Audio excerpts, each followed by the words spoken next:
Hey everybody, and welcome back to the Enchanted Escape Pod. I'm Vanessa, and I am here with my incredible husband, Lucas. Hello. Today is episode 18. We're getting real close to 20. Very exciting. Yeah, it's going fast though. It's been a lot of fun. So what are we talking about today? Today we're gonna keep going on our resort overview. Yeah, so we did value. We did a value resort episode where we talked about the value level resorts. We did a moderate level resort episode, and we are in fact going to do deluxe in 3 parts because there are so many deluxe resorts at Walt Disney World to talk about. Yeah, there is a lot, and if we did every single resort in one day, it would have been like 3 hours long. 3-hour episode, and our brains would explode. So we split it up into 3 different episodes. We are doing the Magic Kingdom area resorts today. That's Contemporary, Wilderness Lodge, Grand Floridian, and Polynesian. And then next episode, we're going to do like the Epcot area resorts, which is Yacht and Beach Club, Boardwalk and Riviera. Yep. And then the last one will be just sort of the outliers. That's Animal Kingdom Lodge and Old Key West and Saratoga Springs. So before we jump into the details about the resorts we're talking about today, just want to do a little bit of an overview of what the main differences are when you move from the moderate level of resort into deluxe level. So the main one, I think, is location is going to be the biggest thing. These resorts, these deluxe level resorts, are going to be the most conveniently located to the parks. Yeah, location, also transportation, monorail and boats everywhere. Yeah. I mean, and just, so when we're talking about location, like the ones that we're going to talk about today are literally walking distance to Magic Kingdom, or 3 out of the 4 are. So, like, when we say location, we mean very close to the parks. And then transportation, even though obviously, you know, there are outliers like Pop Century as a value resort having the Skyliner, or Caribbean Beach having a Skyliner, the deluxe resorts generally are going to give you a lot more options when it comes to transportation. So you have like both a boat and a monorail at a lot of the resorts we're going to talk about today. You have Skyliners at others, monorail, you know, more than just buses, except for Animal Kingdom Lodge. Cause, yeah, and then like for the rooms, like the rooms are usually larger with like more fancier amenities. We've only stayed at a deluxe resort once, which was when we stayed at Animal Kingdom Lodge last year, which was amazing. We had a safari view room, but it was hilarious because we were both just taken aback by how much better the coffee maker in the room was. It was fancier, like, and the coffee was like dare I say good? Like, I mean, not like amazing, but compared to the little instant coffee they give you at you know, Pop Century or the moderates, it was. Yeah, and then I feel noticeable. like besides that, like the resort itself, like they all have like restaurants, like sit down restaurants. Yeah, dining have, is like, another gym. Like they'll have like different like amenities that the other resorts wouldn't have. Like they have balconies in the rooms and stuff. Yeah. So. Yeah, dining is a big one for deluxe level resorts. Like, you don't just get one sit down, you know, full service restaurant. You get multiple.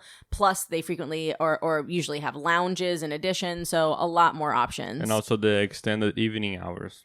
Yeah, and so they do also do after hours events. Those are like ticketed events that anyone can purchase tickets to, but they will sometimes do what's called extended evening hours, and this is just open to deluxe level guests. So if you're staying at one of these deluxe resorts, you have access to extended evening hours, which is where they'll just take, you know, one park for a given night. So usually Magic Kingdom, Hollywood Studios, sometimes Epcot. They don't really do them at Animal Kingdom because the animals are sleeping. But I wish they did. I know, right? Like late night safari. Yeah. But yeah, so you'll get a few extra hours in the park where you can go, you know, after their usual closing hours and, you know, have shorter waits and experience the park late night. All right, so let's start talking about each one of the resorts. Do you want to start? Okay, so I am going to start by talking about, so we are going to talk about what is frequently referred to as the monorail loop. So this is the loop that goes between Polynesian, Grand Floridian, and Contemporary and Magic Kingdom. So a lot of people will do the monorail loop, and, you know, whether they bar hop or just like go place to place to see lobbies and explore. We are going to talk about all 3 of those resorts, starting with the Polynesian, which is my dream resort that I would love to one day stay at, but It's on the bucket list. It'll happen eventually. But I'm going to start by just reading the Disney description straight from their website of Polynesian. So that is, quote, celebrate the spirit of the South Pacific at this oasis of tropical palms, lush vegetation, and so much more. From moonlit nights immersed in the outdoor island ambiance to the exotic tastes of our world-class restaurants, discover the signature tropical atmosphere that made Disney's Polynesian Village Resort a favorite Disney destination since, drumroll please, 1971. So, very exciting because this resort opened October 1st, 1971, the same day that Magic Kingdom opened, along with Contemporary. It's an original Disney World resort. Yeah. Yeah, that's why it's very famous and stuff. And it's nice, though. I like it. Yeah. I mean, obviously, it's been updated quite a bit since 1971. All of the guest rooms actually have been recently updated in the last several years. Plus, there's, of course, the new Island Tower, which is a completely new build that was added.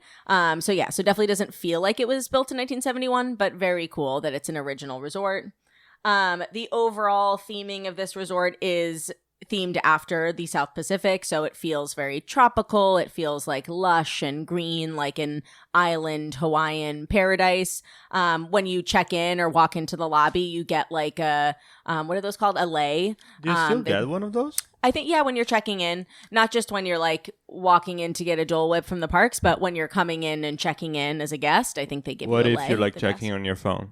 Well, I guess you'd have to go to the guest services and say, can I please have my lei? Because I checked in on my phone. It's weird because I've heard that, but I've never seen that. But I always heard that. Never stayed there. No, but we stayed. We like been there so many times. Yeah. But I think it's different if you're like walking in with luggage and checking in, as opposed to just like us, where we just like hop off the monorail and go get a Dole Whip. Well, maybe we should go with like a carry-on one of these days. Just an empty carry-on to be like, hi, we're here. We live here now. Yeah, just to get a free lei. But yeah, so that's the vibe. When you walk into the lobby, there's like a waterfall. There's a statue of Maui. It feels very island tropical paradise. The rooms, so there's 850 rooms. They span across 11 different buildings that are called longhouses. So these are like long houses that have kind of like thatched grass roofs. Just like that main lobby area also has like a big thatched grass roof. The main lobby area is called the Great Ceremonial House. This is where the shopping is. So there's the Moana Mercantile store is like kind of the main store. There's the Boutique, which is another kind of like tiki merch store. And then most of the dining is in that area too, which we'll get to later. But the rooms are in those 11 different longhouses. They're all named after different Polynesian islands. So there's like Hawaii and Fiji, Samoa, Moorea. They're all 2 to 3 story high buildings. They are all the rooms are accessed through interior hallways. So that's actually something we forgot to mention before. Difference between a lot of deluxe resorts is that they're going to have that interior hallway access for rooms, as opposed to a lot of moderates and values that have the exterior hallways, more like motel style. But there are some DVC properties here too. So the Moorea, Pago Pago, and Tokelau longhouses, hopefully I didn't butcher those names. Those are all DVC properties. Within these, there are standard rooms. Most of them have 2 queen beds. They are Moana themed, which I think is really exciting. So if you have littles or adults like us that love Moana, that's worth knowing. They have also deluxe studios, and the bungalows are those properties that you see out on the water that literally are like little bungalow huts. Those are my dream. Yeah, that's a stays. true dream. Can you imagine like waking up and walking out onto your little bungalow balcony? I have watched like a few YouTube videos about those things. Oh my god, you just walk outside, drink your coffee, and just look at Magic Kingdom. And you can see like the fireworks from your bed. Yeah, from your bed. Yeah. Amazing. So there is also, like I mentioned briefly, the new Island Tower. So the Island Tower has 1, 2, and 3 bedroom, 1 and 2 bedroom villas, and then they also have 2 bedroom penthouses. There is also an interesting room in the Island Tower, which is definitely the most affordable option, called a duo studio. And this is a room that can fit up to 2 adults, nobody else. And the bed is just a pull down bed. So like there's no fixed bed in the room. It's like you walk in and there's a couch, and then it pulls down from the wall a bed. The couch like converts into a bed. So definitely a compact space, but might be a good option if you're trying to like afford to stay at Polynesian. I'm sure it's still expensive because I've never seen this. Yeah, room. it's still like usually about $800, $800 to $1,000 a Imagine night. pay like $800 to like sleep on a bed that is not even fixed. I just thought that was so interesting because I mean I don't know if that exists at other resorts. If it does, then I haven't seen it. But I just thought it was such a compact the only space. thing that I know about beds like this are like the Murphy beds, whatever. Yeah, that's like an additional bed. Yeah, but like not like the main bed of the room. Yeah, or even like at Pop Century and a lot of the values, there'll be like one queen bed, and then there's a Murphy bed that pulls down from like the wall, an additional one for a second bed. Yeah, not like the primary bed. So, but I thought that was interesting. It's called a Duo Studio. It's in that new Island Tower. For transportation from this resort, so of course we talked about the monorail loop. So there is monorail transportation. This resort is close to the TTC, so it's even walking distance to the TTC in from some areas, but you can take the monorail to the TTC or to Contemporary or Grand Floridian or Magic Kingdom, of course. There's also boat transportation to Magic Kingdom. We did one time take the boat to Polynesian from Magic Kingdom. We were going over to Polynesian to get a Dole Whip and to meet up with a friend there, and so we took the boat just to experience it, and it's really nice. It's a bigger boat than the ones we take over at French Quarter, but it's a fun option. It's fancier too. Yeah. And then, of course, just like all resorts, there is also bus service. But nice because here you have 3 different forms of transportation instead of just buses. For pools here, there are 3 pools. So there is the main pool is called the lava pool.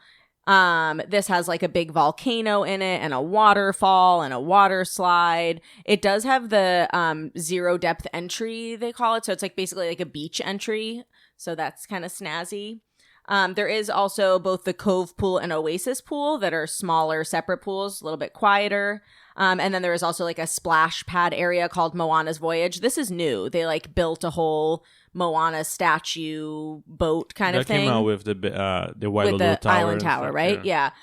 So that's like a little play area for like little kids. You can also get...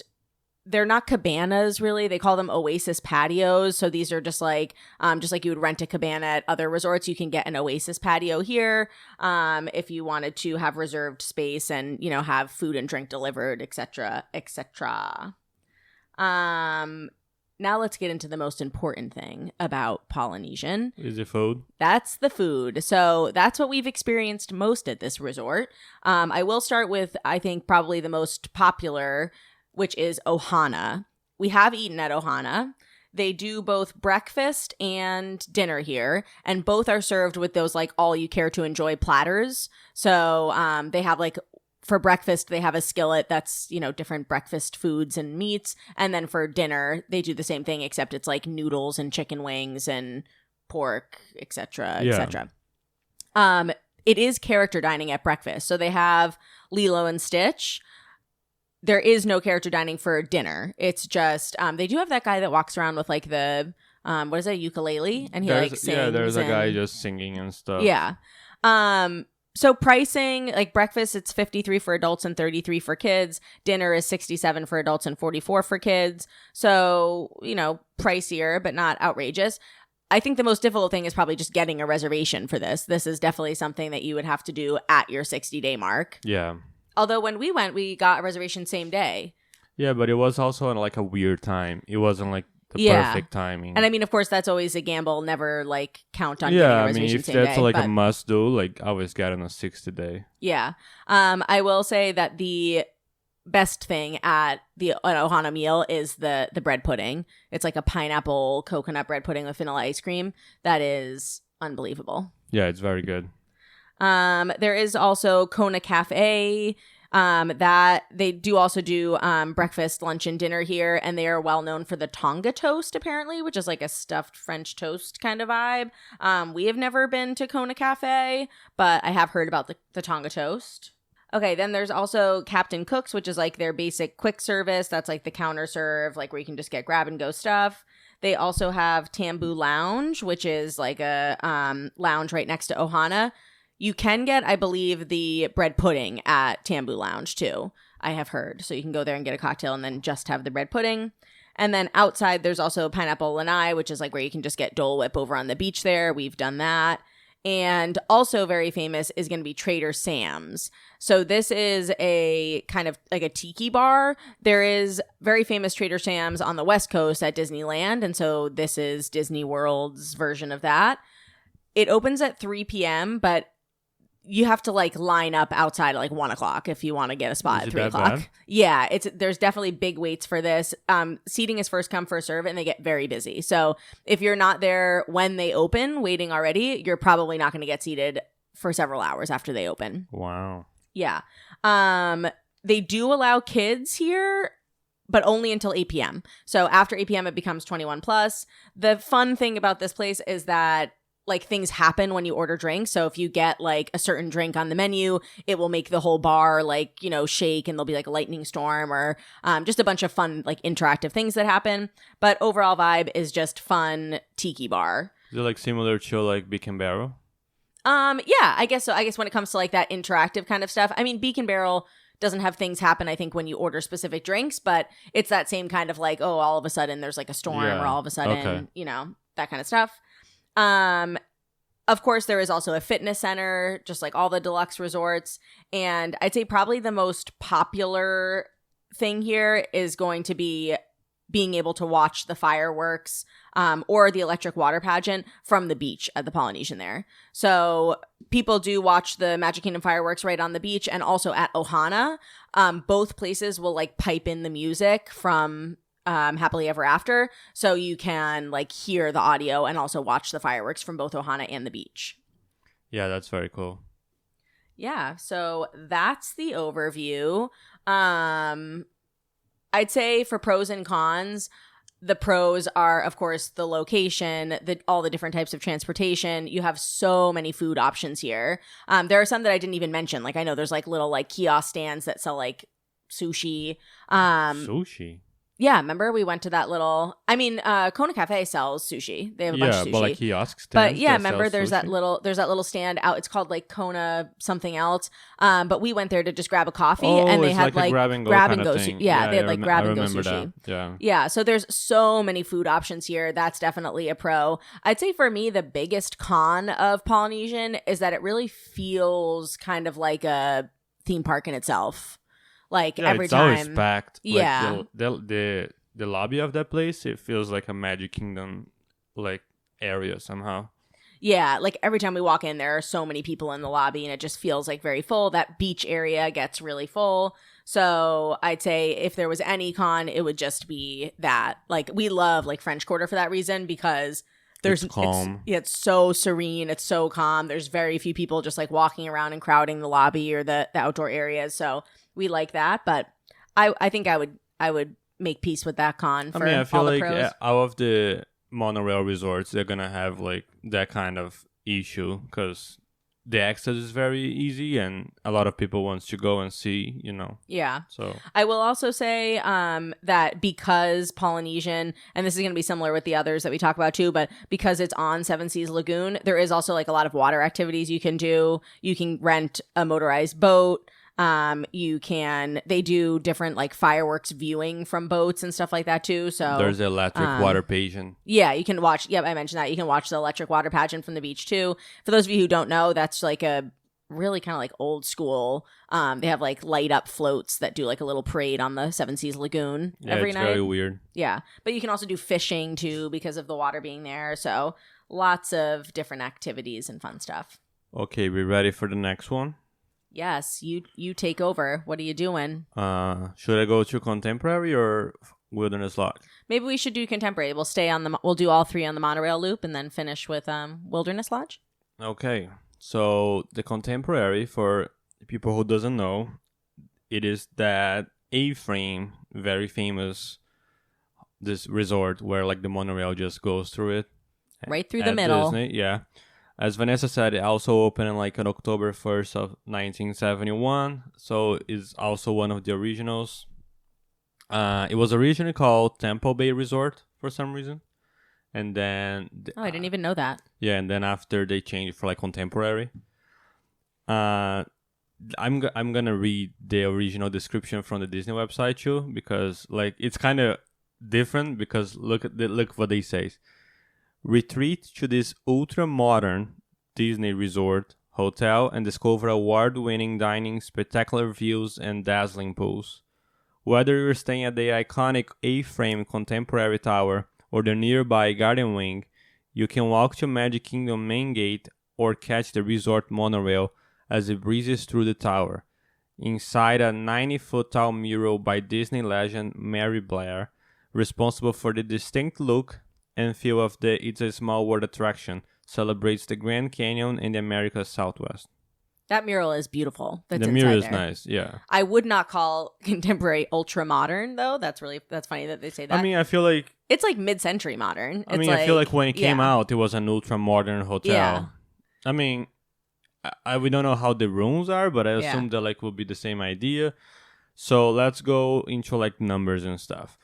Location and transportation, of course, that's like the closest resort to Magic Kingdom. So like what not you say is the walk, like not even 10-minute walk. You can of course still get the monorail to go to Magic Kingdom, but like the walk is very short. It's almost silly to like wait and deal with the monorail. And unless of course you have like a bunch of kids and strollers. And also it's nice because when you walk to Magic Kingdom from Contemporary, you have like an exclusive somehow like security checkpoint, and it's always very empty. So it's pretty cool. You can also get like the monorail for like TTC, Polynesian Grand Floridian, of course. And there's also buses available to the other parks in Disney Springs. And yeah, and rooms and accommodations. Before, there was like 655 rooms before Bay Lake Tower. Bay Lake Tower opened 2009 with another like 295 villas. So when it first opened, it was 655 rooms divided between like the main tower plus like the South Garden Wing. There's like on the back, more like on like nearby the water on the back. They have a bunch of different room types.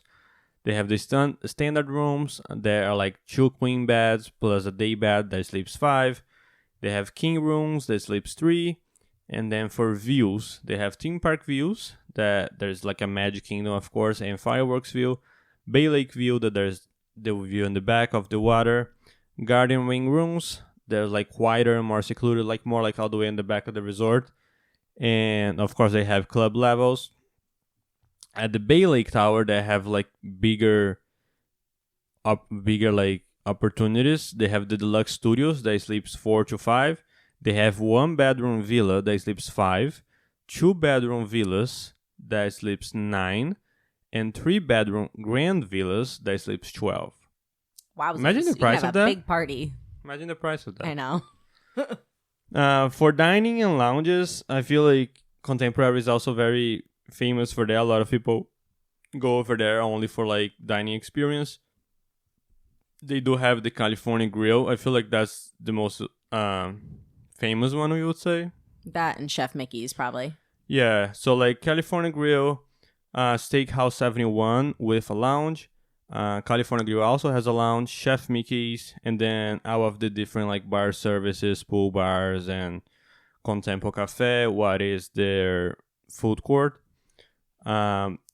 Also, California Grill is all the way in the 15th floor. That's where you can get fireworks view if your reservation to the fireworks time. So California Grill, they're only open for dinner. They're very pricey actually. It is $89 per adult plus tax and gratuity. And very nice news actually. Starting November 7th of 2025, is gonna go to $99 per adult. Excellent. Yeah, so but at least you get to see fireworks. Yeah, so of sometimes. course you'll have like an app, like one option for app, one option for like an entree, and one option for dessert. Talking about Chef Mickey's, I feel like that's one of the most famous ones for breakfast because it is character breakfast dining option. I've heard the food is not like amazing though. Yeah, so like breakfast is like $59 per adult, $38 per child, and it's just like buffet. So like we are not crazy about buffets, like regular breakfast buffets anyways. And they also have dinner for like $7 Unless it's Boma. per adult. I just have to say that. Yeah, we do love Boma. Yeah. And like Steakhouse 71 it is open all day for breakfast, lunch, and dinner. And I heard that it was supposed to be very good. They have like a bunch of different cuts of meat and sides and stuff. I feel like it's more of that classic steakhouse experience. Should put that on our list. I love steak. Yeah, and then like of course Contempo Cafe, like a bunch of bars and lounges and everything. Recreation and amenities. They have 2 big pools with water slides plus a quiet bay lake pool. They have watercraft rentals and fishing excursions. I feel like a bunch of these resorts around the Bay Lake, they're gonna have like water activities because that's what Disney do. They like take advantage of everything. Fitness centers, of course, arcade, like every single other resorts. The difference between that is cool about Contemporary is that like they have tennis courts, they have basketball courts, all of these things. And yeah, and it's very nice. Also, another random fact that is kind of cool is like every single room inside Contemporary it is like incredible steam. That's very cool. Yeah. What would you say like about pros and cons for this? I mean, I feel like the pros for Contemporary are the same as the pros for most of these monorail loop resorts, where it's like location compared to Magic Kingdom, insanely close, monorail access, really convenient. So I'd say that's definitely the biggest pro. Yeah, I mean, like I would say, like definitely the walk to Magic Kingdom. The dining options that they have with like fireworks views. Of course, you have like a view that you can like from your balcony, you can see like Tomorrowland, the castle, everything. Yeah. And I feel like the fact that it's an original, it is a pro. Yeah. You know? I mean, and just with the dining too, deluxe resorts, having character dining in your resort is a big pro of a lot of deluxe resorts. So like at Polynesian, how they have the Ohana breakfast, here at Chef Mickey's, how you can do character dining there. We're going to talk about some other options too in the next two resorts, but that's a big pro, especially if you have little ones. The nice thing that I do like about Contemporary is that like I feel like out of the other deluxe resorts, they are pretty big. They're like huge. And Contemporary, because it's like one big tower, it's more, it's not that it's small, but how do you say it's more like compact somehow? Yeah. Like you're not as like sprawling as like Caribbean Beach. Exactly. Or like Polynesian. Polynesian's huge, you know? Yeah. So you have like all of these options that are like very close to each other. And yeah, and it's really cool. A fun fact is that like also Contemporary also hosted a few presidents since the early 70s. Oh, also, that reminds me of a fun thing that I came across when I was looking into some Polynesian info, is that John Lennon actually signed whatever paper disbanding the Beatles, basically, like breaking the group up at Polynesian. He was like staying in a room at Polynesian in like the 1970s. And so that's where the Beatles broke up. Isn't that kind of sad? I mean, yeah. So, but I still want to stay there. Yeah, but like that, I'm just looking about the menus and pictures of the dining options at Contemporary, like Steakhouse 71, California Grill, and Chef Mickey's, and it's making me hungry. I think we both just really want a steak for lunch today. Well, that's gonna have to happen, so. All right, what's the last resort on the monorail loop? Grand Floridian. I'm like, I was hello? like, wait, Grand Floridian, yep. Okay, so last resort on the monorail loop is going to be the Grand Floridian Resort. I will say, even though Grand Floridian is beautiful and we love going over there and just popping in there, especially around the holidays, because they do a big gingerbread display, which they're not doing this year, sadly, because of renos. This is probably one of the deluxe level resorts that I would say I'm not really that interested in staying at. Because I just feel very poor when like every time we walk in there, we walk into the lobby, I just feel like I don't really belong there. It feels very, but you know, it's the right fit for some people. It's a beautiful resort. It is so elegant. It just feels snazzy. But I think for me, it just wouldn't. It feels a little bit too much like, I don't know, like your really wealthy grandmother's house or something. Yeah, it is very. It's kind of like overwhelming when you step into that place. It's just so luxurious. And, you know, and like, I like luxury and I like that comfort. That's really nice. But when I'm on a Disney vacation, there's also just a level of like, I'm hopping from park to park. I'm sweaty. I'm whatever, that I want there to be like a lot of casual undertones to my resort too, where I can like walk in a sweaty t-shirt and not feel out of place. Yeah. But anyway, so Grand Floridian, the right pick for some, maybe not for me. But the Disney description of this resort is Victorian elegance meets modern sophistication at this lavish Disney resort hotel. Unwind outdoors, indulge in a luxurious massage, and watch evening fireworks light up the sky over Cinderella Castle. Just one stop to Magic Kingdom Park on the complimentary resort monorail. This timeless Victorian-style marvel evokes Palm Beach's golden era. So this resort opened in June of 1988. Again, the vibe is Victorian, classy, elegant. When you walk into the lobby, there's like somebody playing a piano, like a grand piano in the lobby. It's very classy, elegant vibe. Would you agree with that? Yeah, I do. When you do walk into that main lobby area, there is, of course, shopping. There's the main store. There is also this kind of like fancy kind of beauty store that has like beach bath salts and like bath bombs and stuff. Part of the Grand Floridian lobby stores feels like it's a mall somehow, yeah, yeah, it's just really like high end kind of shopping. I know that at that bath store you can like make your own bath bomb or something. We've never done that, but there are different things like that. As far as room types go, I actually didn't look up how many rooms there are total at the Grand Floridian. Will you look that up? How many rooms are at the Grand Floridian?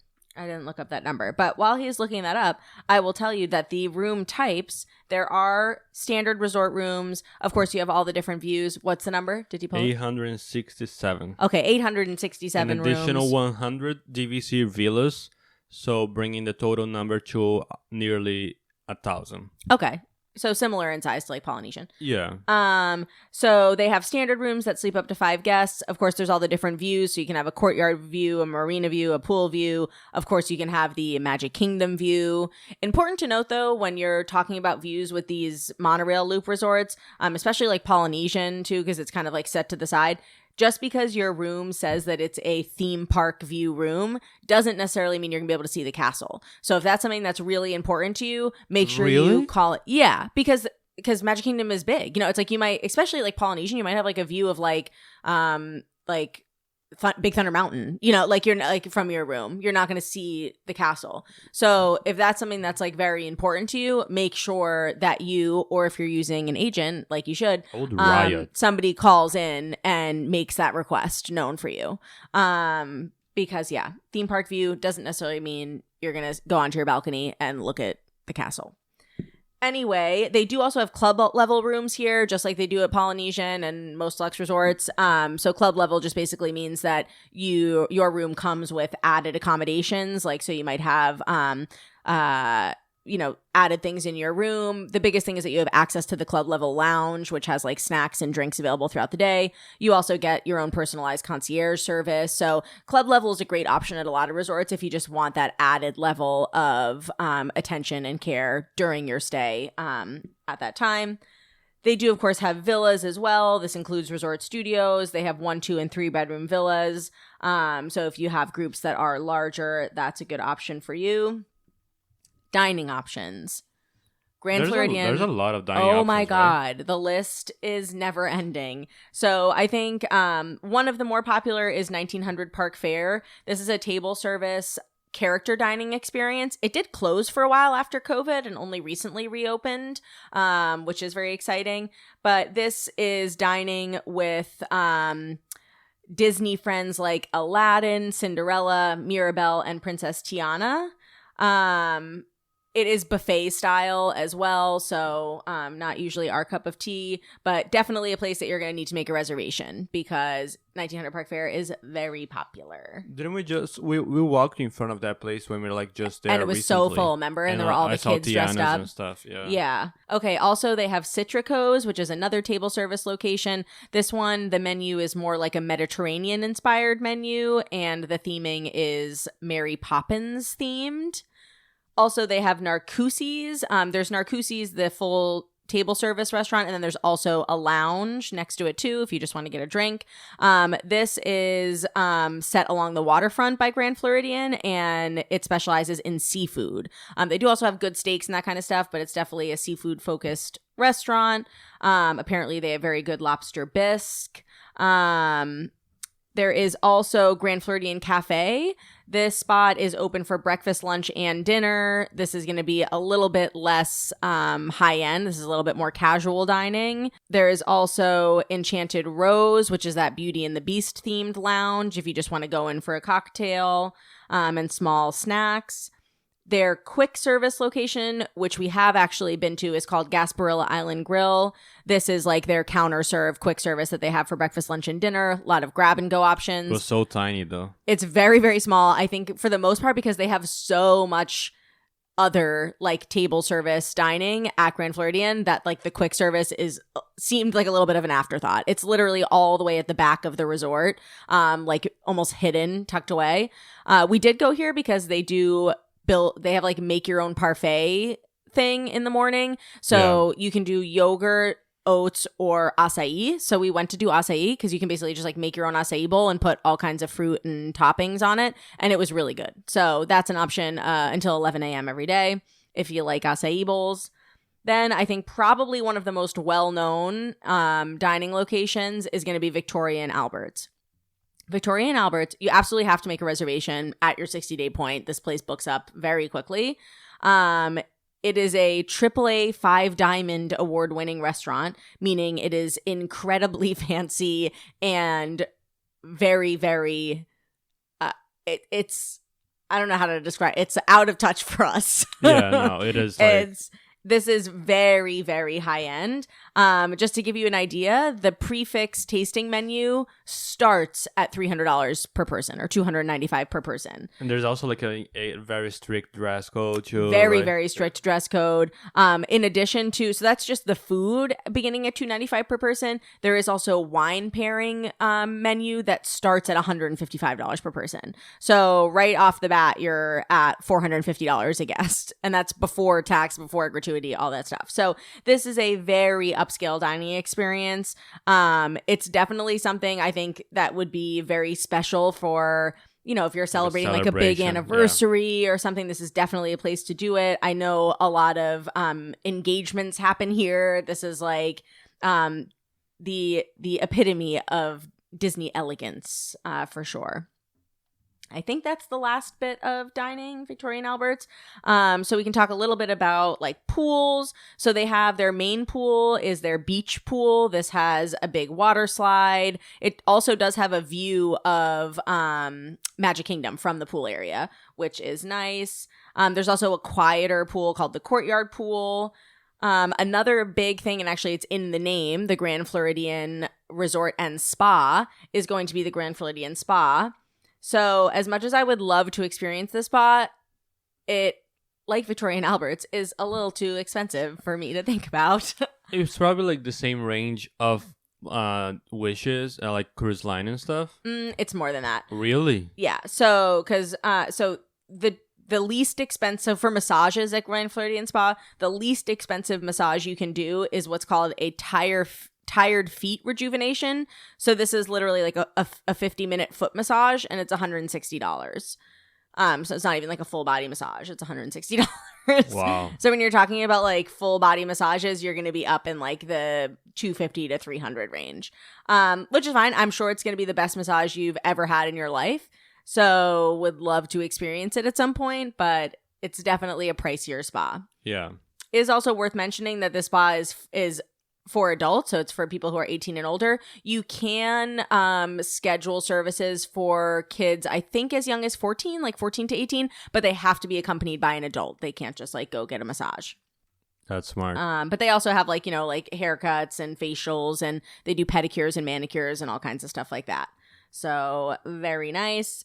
Just like Polynesian, you can do a lot of things related to the Seven Seas Lagoon. So you can get motorized boat rentals. You can do fishing excursions. They have, just like the other resorts, they have the movies under the stars. They do the campfire s'mores, all that stuff. Very fun. And yeah, for transportation, you have that same boat that goes to and from Magic Kingdom, and then of course the monorail.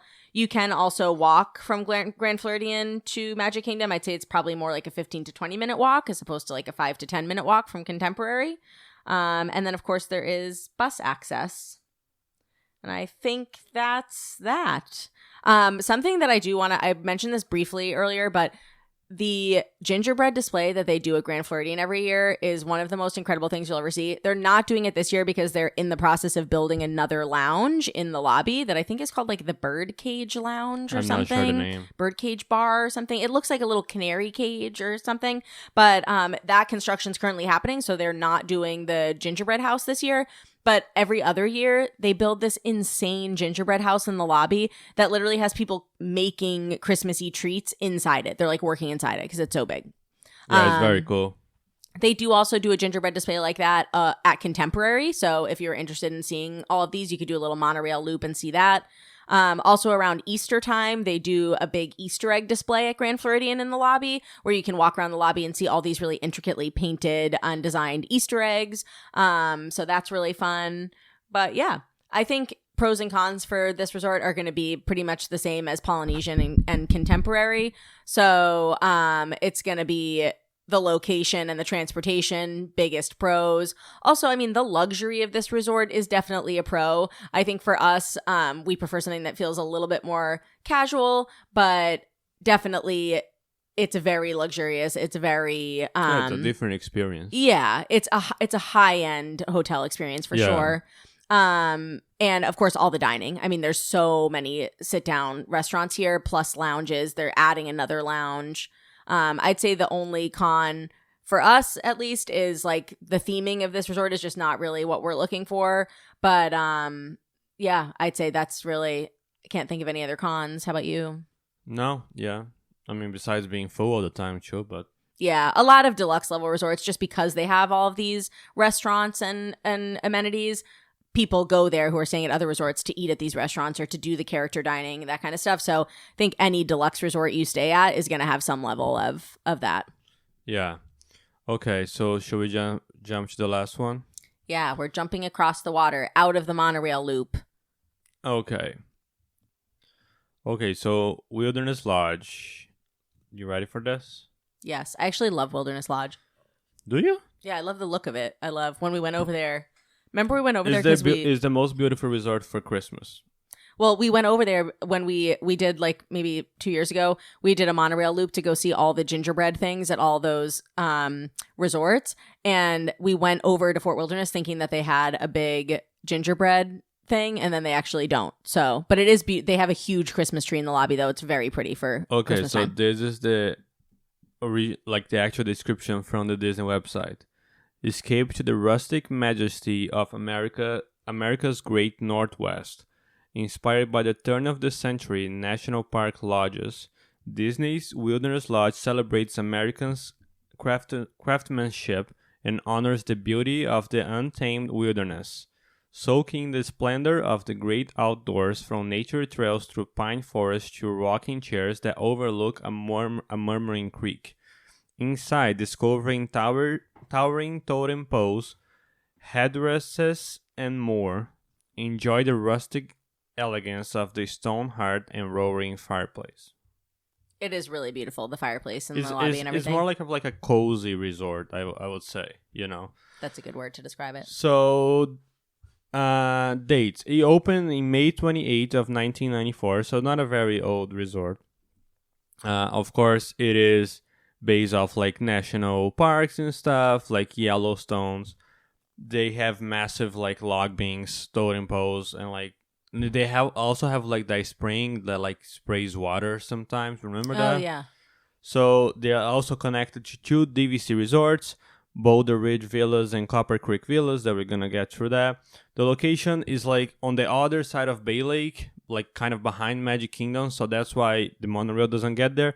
But there's like bus transportation to all of the parks and Disney Springs, and there's boat transportation to Magic Kingdom, and it's still very close. You cannot walk, unfortunately, but it is like a very short boat ride. There is 728 total rooms on the main lodge, plus 220 additional villas and cabins included in the Boulder Ridge and Copper Creek villas. They have room types. They have standard view, woods views, and courtyard views. So there's no like theme park views for Wilderness Lodge. A lot of the rooms are like the standard, like 2 queen beds plus a day bed. So it sleeps up to 5. King, of course, they have king rooms, club level rooms, as every single other deluxe. And they also have the same as contemporary, like a bunch of villas and studios. They sleeps 4, they sleeps 5, they sleeps 8 to 9, and sleeps 12. So let's talk about very quick about the Cascade cabins. The Copper Creek villas, it opened 2017, a part of the Copper Creek expansion. It has 26 standalone luxury cabins along the Bay Lake. Sleeps up to 8. There's like 2 full bedrooms, living room with queen size sleeper sofa, 2 full bathrooms, a full kitchen and dining area, washer and dryer, a private screen porch with hot tub, fireplace, and lounge area, and of course waterfront views of Bay Lake and visibility for the electrical water pageant. Wow, I want to stay in one of those. But I think that a big thing for Wilderness Lodge, of course, they have like all of the recreation and amenities. They have a bunch of pools with like waterfalls, sliders. They have a pool called like Copper Creek Springs Pool that has erupting geyser features and stuff. They have quiet pools.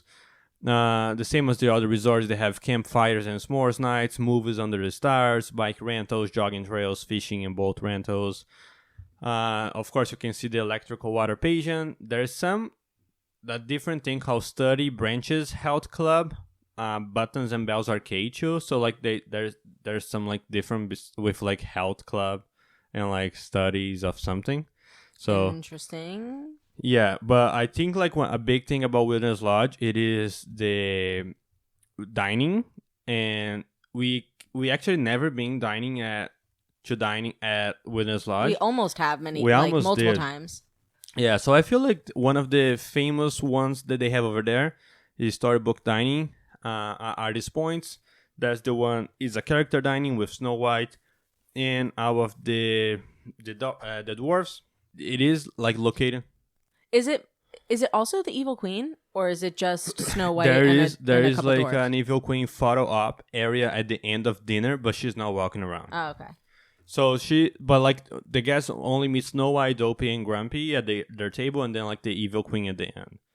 Cool. So they experience like a fairy tale themed character dinner, and the ambience is very cool. It's like a forest like setting with glowing trees and soft enchanted music. Ooh. The menu is fixed price, with themed items like Hunter's Pie. There's a mushroom puff pastry appetizer, royal prime rib roast, and like a poison apple dessert. So I think we should try to go. Should try to go there. Yeah. Yeah. But another cool place that I always wanted to go is the Whispering Canyon Cafe. It is a table service restaurant, family style, and then a la carte.